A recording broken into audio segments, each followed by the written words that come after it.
And so what we know now about how it went down, there's a search warrant for, I believe it was a homicide in St. Paul. Right. So apparently, and I guess I didn't understand all of this, and it makes sense. The two cities work together on investigations, and they will help each other out in this way. So this was a St. Paul investigation wherein they asked MPD to go in, and it was 3 apartments in this building, correct, that they believe had information or evidence to do with this homicide. Right. In St. Paul. And so what we first know is that there is. Why would a city do that? Like first, like, I mean, I think jurisdictionally, right? Yeah. St. Paul. Okay, St. okay. Paul This was can't in comment. Minneapolis. it's not like St. Paul doesn't have their own SWAT. It's like it's in your jurisdictions. Well, and if you remember last year, there was a situation by a family in Anoka, a woman with her small kids who MPD had asked Anoka to serve a warrant, and it was requested as a no-knock warrant. They went in and destroyed her house, and this was in the news and stuff. And it was the wrong house. It was the wrong family. The mayor apologized at the time, and he said, "I'm calling for an investigation. They must still be investigating because this time." Then they also said at the first press conference, the chief implied that St. Paul requested a no-knock warrant. St. Paul today has said that was not true, that they actually asked for a regular warrant, that Minneapolis was the jurisdiction that insisted on it being no knock. So they enter the apartment with a fob, which is like that. It is so. Try to imagine yourself, right? You're in your house and you hear your apartment has key fobs, right? You hear that sound, click, and you don't know what the hell's going on. Yeah. And you're dead asleep. And they initially said in their first press conference, the mayor and the chief, that they had announced themselves very loudly before entering. The video shows that pretty much everything they said the first day was false. And then they announce themselves after they are already inside. AMIR LOCKE was asleep on a sofa. And let's be crystal clear, AMIR LOCKE was not who they were there looking for. Exactly. And which is very important because the first press release from MPD calls him a suspect 4 times. And that was the premise of the first press conference that the mayor and the interim chief also was the assumption that this person, and they showed a picture of the gun that he had and all that. And lo and behold, it turns out after they released the footage. And this is, remember, Amy, when we taught crisis communications, right? Like, get it all out as early as possible and don't say stuff that that is either not true or that you don't know. Or if you don't know. They asserted, like, by showing us the gun, they made it seem that he was the person they were there to find, and that the circumstances somehow warranted, right? Then they released the body cam footage, and it shows a guy who's asleep. Yep. And is waking up. 22-year-old was startled awake. Clearly startled awake. Like, didn't seem like he heard the key in the lock. Right. And what a terrifying way to wake up. Right. And he was under a blanket, so they did not know whether it was the person they were looking for, whether it was AMIR LOCKE, could have been whether it was a woman, dog, could have been a child. Yeah. There was no way to know until the very last second. And yes, he had a gun, and we will get into this more. But it's his prerogative to be able to. We're going to get to that. We'll get into that. But so the only defense I will give for the police, and this is a defense, is that they don't get to wait until they get shot to find out whether it's a good guy, a bad guy, or somewhere in between.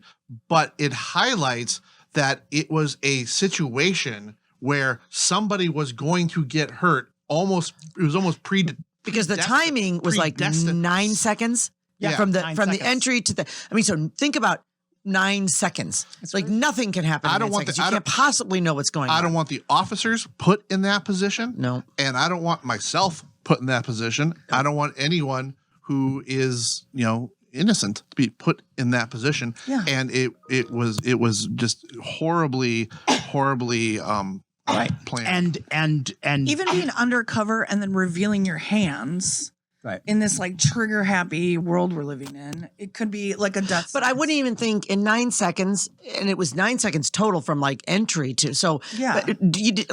I don't believe he heard the lock. right. I've done that, right? I've slept. way. I'm a deep sleeper, Me too. and so I would have probably slept through that. So you're talking about 4 or 5 seconds where he had to sort of like wake himself up and go, "Oh my God, there's somebody here," Right. And he did have a gun, and clearly in the video he reaches for the gun which he has by his bedside, and we can talk about that because I know lots of people in Wright County have guns very close at hand to prevent home invasion or for home And it was, for home it was protection. pointing down and his finger was not on the trigger. Yes, and that was the other thing. They said that it was clearly pointed at them in the video. Yeah. It clearly was not. Now I will say it was very dark.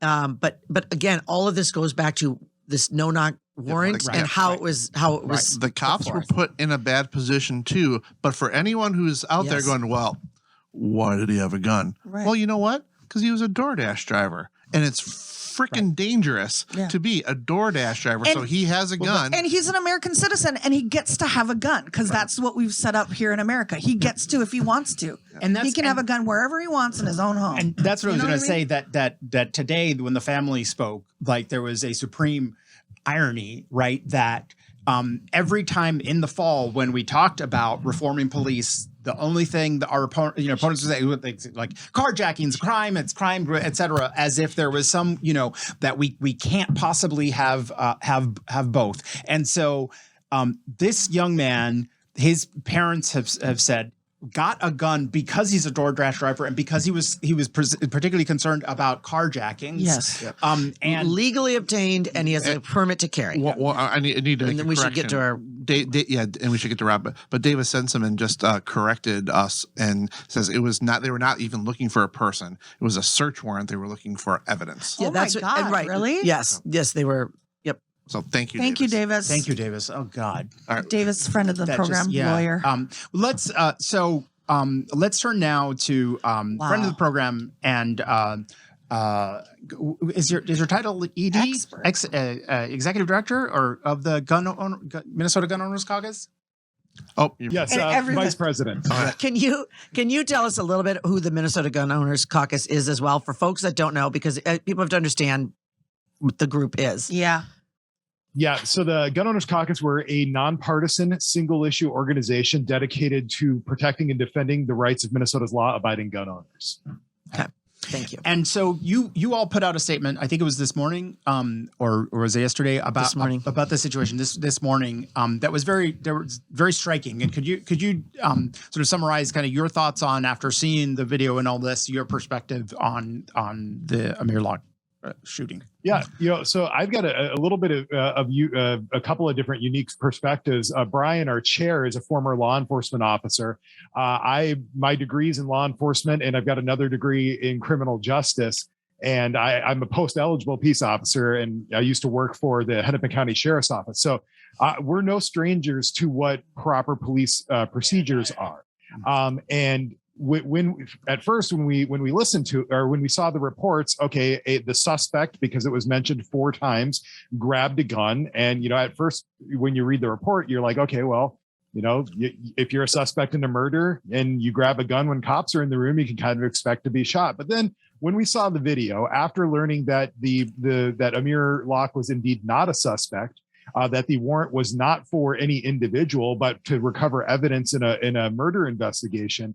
And then that after watching the video, we knew we had to come out with a statement, because AMIR LOCKE, at least to us, seemed to act exactly how any law-abiding gun owner would when they're confronted with 5 or 6 people yelling conflicting commands in their face, shining lights as you're trying to wake up in that first morning haze of trying to figure out what's going on. And then you hear all this noise going on. You don't know if it's in your apartment, if it's outside your apartment, if it's next door. He grabs his gun. You can see very clearly in the photo, his finger is indexed along the side of the frame, which is exactly what a good gun owner does, because you don't put your finger on your trigger until you're ready to shoot and until you've identified your target. And then he's dead. Oh. And that fast. It was about as you just described it. Yeah. It took me longer to describe honestly, that than it actually true. happened. And I know a lot of folks that keep guns and sometimes close at hand because of home protection. And I will stand up and say, you get to protect your home. And I know lots of folks that would say, you're going to come into my house, that I get to protect myself. And so I'm wondering because your organization is nonpartisan, I would say and I know you have endorsed and worked with both sides of the aisle. I would assume predominantly Republican, or probably percentage-wise more Republican lawmakers. Has there been pushback? Because I'm fascinated at the Republicans who would absolutely say, you don't get to come to my home, I get to protect my home. And I would be one of them. Who might push back. I'm curious if you've gotten pushback or if you've been largely people saying, you're right, Rob. It's mixed for sure. You know, we're getting threats from people who aren't members to cancel their memberships, and you know, lots of things like that. People accusing us of aligning ourselves with BLM and Antifa. You know, we're no strangers to this controversy. We came out very much. We came out in support of Philando Castile after he was killed as another permit holder who informed an officer that he was carrying and then was shot shortly thereafter. That we waded into these controversial topics because the fact that we don't care particularly about allegiance to a particular party or a particular ideal. I've got former friends of mine that I went to skills with who are cops right now, who have unfriended and blocked me because there seems to be this just false expectation that there has to be a dichotomy. You're either supporting the individual or you're supporting law enforcement. If you do support one, then you're opposing the other. It's very possible that the officers in this instance were presented with information and they acted on the information that they had without any sort of malice or any deviation of policy. I think there's two separate incidents that happened here. Everything that went up until they opened the door and everything that happened after they opened the door. Why was a no-knock warrant issued in this case? Yeah. You know, all of those questions when it should have been a daytime knock and announce warrant where AMIR would have had the ability to wake up, you know, go to the door and ask what's up, you know, and then he'd still be alive and the cops would have still had whatever evidence they were looking for.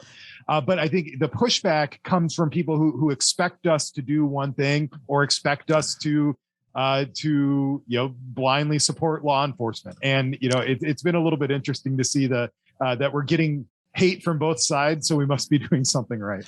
I want to read a couple sentences from your statement because I think they're very powerful. It says, Mr. Locke was not a suspect in the crime for which the warrant was issued and was not named at all in the search warrant. And by the way, I'm just sitting with this I missed in all of this That it wasn't a person. Assume that there were individuals named, and Davis, our listener and friend of the program, I am freaked out by how horrible that is. But your statement continues, Rob. The tragic circumstances of Mr. Locke's death were completely avoidable, stated Doar. It's yet another example where a no-knock warrant has resulted in the death of an innocent person. In this case, as in others, the public should expect and receive full transparency and accountability from law enforcement agencies that serve and protect our local communities. AMIR Locke, a lawful gun owner, should still be alive, said Brian Strasser. Black men, like all citizens, have a right to keep and bear arms. Black men, like all citizens, have the right to be secure in their persons, houses, papers, and effects against unreasonable search and seizure.